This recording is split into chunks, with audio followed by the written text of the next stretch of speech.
और विपक्षी एकता पर बीजेपी के प्रदेश उपाध्यक्ष विजय बहादुर पाठक का कहना है कि विपक्ष के पास कोई मुद्दा नहीं है, कोई चेहरा नहीं है। चुनाव आता है तो एक होने का दिखावा करते हैं। विजय बहादुर पाठक से खास बात की हमारे संवाददाता ने, उन्होंने क्या कुछ कहा, उन्हें सुनते हैं। बीजेपी अपने 9 साल के कार्यकाल को पूरा करने में कहीं ना कहीं जनसंपर्क अभियान कर रही है। वहीं विपक्ष आज एकता दिखाने का एक अपना प्रयास कर रही है पटना में। हमारे साथ बात करने खुद मौजूद है भारतीय जनता पार्टी के उपाध्यक्ष विजय बहादुर पाठक जी। पाठक जी, विपक्षी आज अपनी ताकत दिखाएंगे पटना में? दिखाना भी चाहिए।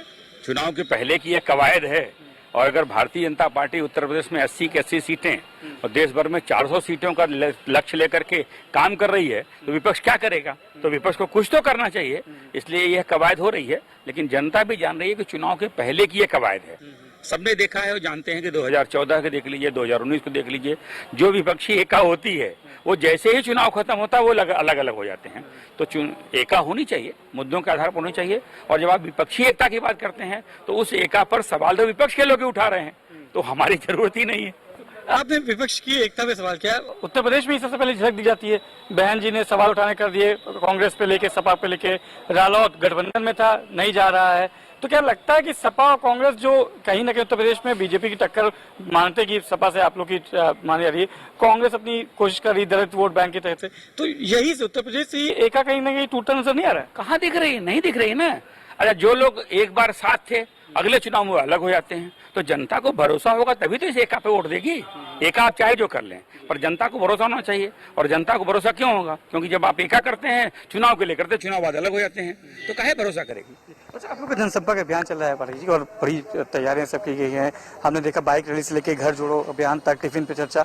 27 तारीख फिर से 2014 की याद दिलाते हैं प्रधानमंत्री, अपना बूथ सबसे मजबूत वाली कवायद पे फिर से शुरू करे। उसकी क्या रणनीति आपकी तैयार है? भारतीय जनता पार्टी के कार्यकर्ताओं के लिए वो एक ऐतिहासिक दिन है। उस दिन हम लगभग हमारे 16,000 देश भर में जो मंडल हैं और 10 लाख से ऊपर जो बूथ हैं, उन सबके साथ प्रधानमंत्री की एक साथ वार्ता, और निश्चित तौर पर संगठन में जो काम का आधार है वो विस्तार बूथ पर होता है, और बूथ के कार्यकर्ता को इंस्पायर करने के लिए यह कार्यक्रम है। तो एक आखिरी सवाल आपसे, बस पटना में एकता है, आप लोग का यहाँ से दावा अभी भी है 80 में 80, 400 पार? नहीं, तो हम जो दावे कर रहे हैं उसका हमारा तर्क है। आप खुद आंकड़े निकालिए। उत्तर प्रदेश के सपा बसपा के गठबंधन के बावजूद हम 64 जीते थे, बाद में 2 जीते 66 हो गई। उत्तर प्रदेश में 14 सीट हम नहीं जीते हैं, 14 में 12 सीटें ऐसी हैं जो हम 14 में जीत चुके थे। तो हम जो दावे कर रहे हैं, नहीं, हम जो दावे कर रहे हैं निश्चित तौर पर काम की पराकाष्ठा से, और हमने उत्तर प्रदेश में रेकल भी किया। 10 से हम 73 गए थे, तो परिश्रम की पराकाष्ठा से परिणाम निकल सकता है। उदाहरण है, हम कर रहे हैं, दूसरे लोग भी करें, ये उनका विषय। बहुत बहुत धन्यवाद विजय बहादुर पाठक जी। कहते कि हमने जो काम किया वो काम कर रहे हैं, और उसी की बदौलत हम एक बार फिर से 80 में 80 का जो आंकड़ा है उसको पार करेंगे। उस बार न केवल 80 में 80 बल्कि भारत में 400 पार करके एक बार फिर से प्रधानमंत्री मोदी को प्रधानमंत्री का सफर तय कराएंगे।